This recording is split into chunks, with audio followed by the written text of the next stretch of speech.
దేశవ్యాప్తంగా AP deputy CM Pawan Kalyan పేరు ఊహించని స్థాయిలో చర్చకు వస్తోంది. డిప్యూటీ సీఎంగా బాధ్యతలు చేపట్టిన తరువాత పవన్ కళ్యాణ్ తీసుకున్న నిర్ణయాలు రాజకీయంగానే కాదు, పరిపాలనా పరంగానూ చర్చనీయాంశంగా మారుతున్నాయి. గ్రామీణ అభివృద్ధి, పంచాయతీరాజ్ వ్యవస్థలో తీసుకొచ్చిన మార్పులు జాతీయ స్థాయిలో ప్రశంసలు అందుకుంటున్నాయనే ప్రచారం జోరుగా సాగుతోంది. ఒకవైపు గిన్నెస్ రికార్డ్, మరొక వైపు గ్రామ స్వరాజ్యం దిశగా కొత్త కార్యక్రమాలు. ఇప్పుడు సోషల్ మీడియాలోనూ ఇదే హాట్ టాపిక్ గా మారింది. ఇదే సమయంలో పవన్ కళ్యాణ్ పై వస్తున్న విమర్శలకు జన సైనికులు గణాంకాలు, నివేదికలతో కౌంటర్లు ఇస్తున్నారు. అసలు పవన్ కళ్యాణ్ తీసుకొచ్చిన సంస్కరణలు ఏంటి? గ్రామీణ అభివృద్ధిలో నిజంగానే కొత్త అధ్యాయం మొదలైందా? పంచాయతీరాజ్ శాఖకు గిన్నెస్ రికార్డ్ ఎలా దక్కింది? పవన్ పనితీరుపై ఇప్పుడు దేశవ్యాప్తంగా ఎందుకు చర్చ జరుగుతోంది?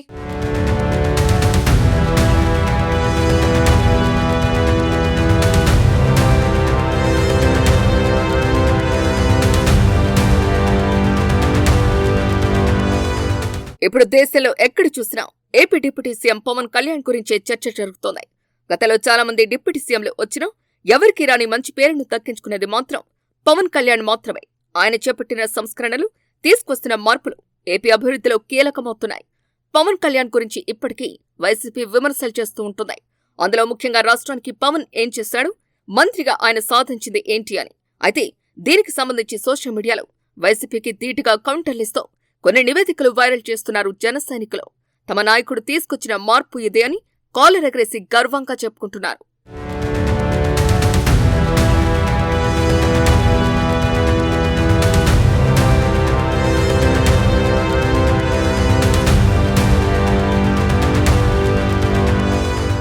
ఆంధ్రప్రదేశ్లో గ్రామీణాభివృద్ధికి కొత్త దిశగా కూటమి ప్రభుత్వం అడుగులు వేస్తోందని పవన్ కళ్యాణ్ ప్రకటించారు.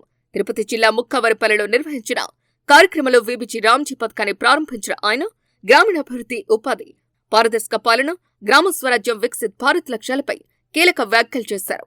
పంచాయతీరాజ్ వ్యవస్థలో తీసుకొచ్చిన మార్పులతో రాష్ట్రం Guinness book of world records లో స్థానం సంపాదించిందని ప్రకటించడం ఈ కార్యక్రమంలో ప్రధాన ఆకర్షణగా నిలిచింది.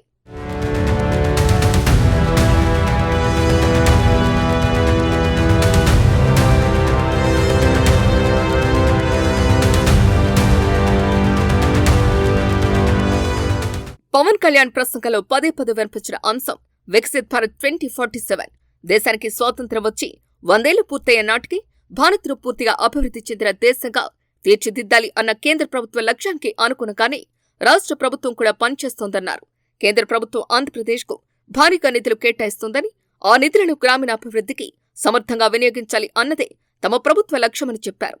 ఈ సందర్భంగా ప్రారంభించిన వీబీజీ రామ్జీ పథకం గురించి కూడా పవన్ కళ్యాణ్ విస్తృతంగా వివరించారు. గ్రామాల్లో ప్రజల అవసరాలకు అనుగుణంగా అభివృద్ధి పనులు చేపట్టడం, గ్రామ సభల ద్వారా నిర్ణయాలు తీసుకోవటం, గ్రామ స్వయం పాలనకు ప్రాధాన్యత ఇవ్వటం ఈ పథకం ప్రధాన ఉద్దేశమని తెలిపారు. ఏ గ్రామంలో ఏ పనులు చేయాలి అన్నది అధికారులు కాదు, ఆ గ్రామ ప్రజలే గ్రామ సభల్లో నిర్ణయిస్తారు అని స్పష్టం చేశారు. ఇదే అసలైన గ్రామ స్వరాజ్యమని ఆయన పేర్కొన్నారు. ఉపాధి హామీ పథకం అమలుపై కూడా పవన్ కళ్యాణ్ కీలక అంశాలు వెల్లడించారు. గ్రామీణ కార్మికులకు ప్రస్తుతం అందుతున్న ఉపాధి రోజులను 100 రోజుల నుంచి 125 రోజులకు పెంచినట్లు చెప్పారు. గతంలో ఉపాధి హామీ నిధులతో 7,000 కిలోమీటర్లకు పైగా సీసీ రోడ్లు నిర్మించామని వెల్లడించారు. అలాగే 58 కోట్ల 48 లక్షల పరిదినాలు కల్పించడం ద్వారా లక్షలాది గ్రామీణ కుటుంబాలకు ఉపాధి అందించగలిగామని వివరించారు. వ్యవసాయ రంగానికి సంబంధించి కూడా ఆయన కీలక ప్రకటన చేశారు. 100 ఎకరాల ఉద్యాన పంటల సాగును ప్రోత్సహించేలా కార్యాచరణ రూపొందిస్తున్నామని తెలిపారు. నేటి సంరక్షణకు ప్రాధాన్యమిస్తూ జలధర వంటి కార్యక్రమాల ద్వారా భూగర్భ జలాలను పెంచే చర్యలు చేపడుతున్నామని చెప్పారు. దీనివల్ల వ్యవసాయంతో పాటు గ్రామీణ ఆర్థిక వ్యవస్థ కూడా బలోపేతం అవుతుందని అభిప్రాయపడ్డారు.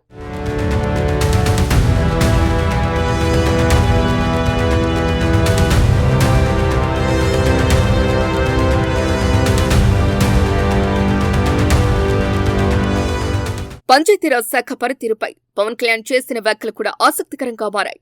గతంలో దేశవ్యాప్తంగా 24వ స్థానంలో ఉన్న ఆంధ్రప్రదేశ్ పంచాయతీరాజ్ వ్యవస్థ ప్రస్తుతం మొదటి స్థానానికి చేరుకుందని చెప్పారు.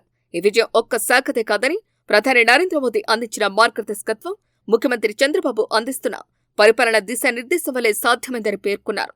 ఈ కార్యక్రమంలో అత్యంత ప్రాధాన్యం పొందిన అంశం గిన్నెస్ బుక్ రికార్డ్. రాష్ట్ర వ్యాప్తంగా 13,000కు పైగా గ్రామాల్లో ఒకేసారి గ్రామ సభలు నిర్వహించడం ద్వారా ప్రపంచ రికార్డు నమోదు చేశామని పవన్ కళ్యాణ్ ప్రకటించారు. గ్రామ ప్రజల ప్రత్యక్ష భాగస్వామ్యంతో ఇంత భారీ స్థాయిలో గ్రామ సభలు నిర్వహించడం అరుదైన ఘట్టమని, ఇది గ్రామీణ ప్రజాస్వామ్యానికి నిదర్శనమని చెప్పారు.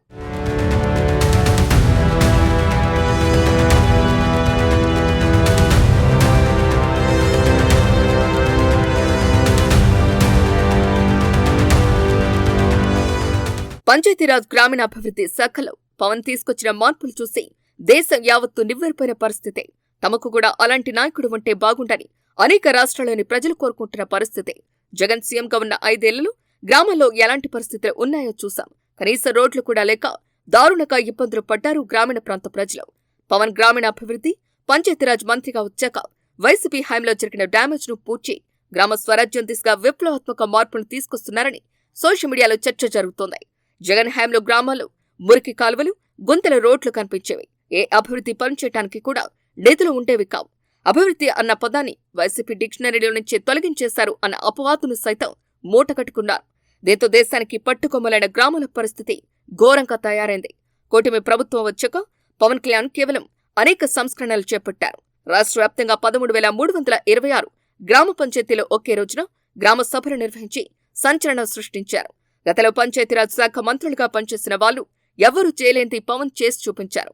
పవన్ కృషిని ప్రపంచం గుర్తించింది. ఒకే రోజు ప్రజల భాగస్వామ్యంతో సభలు నిర్వహించడం అతిపెద్ద గ్రామ పాలనగా గుర్తిస్తూ వరల్డ్ రికార్డ్స్ యూనియన్ తమ రికార్డులో నమోదు చేసింది కూడా. తాజాగా గిన్నీస్ బుక్ రికార్డు కూడా దక్కడం పవన్ కళ్యాణ్ కృషికి నిదర్శనమని ప్రశంసల వర్షం కురుస్తోంది.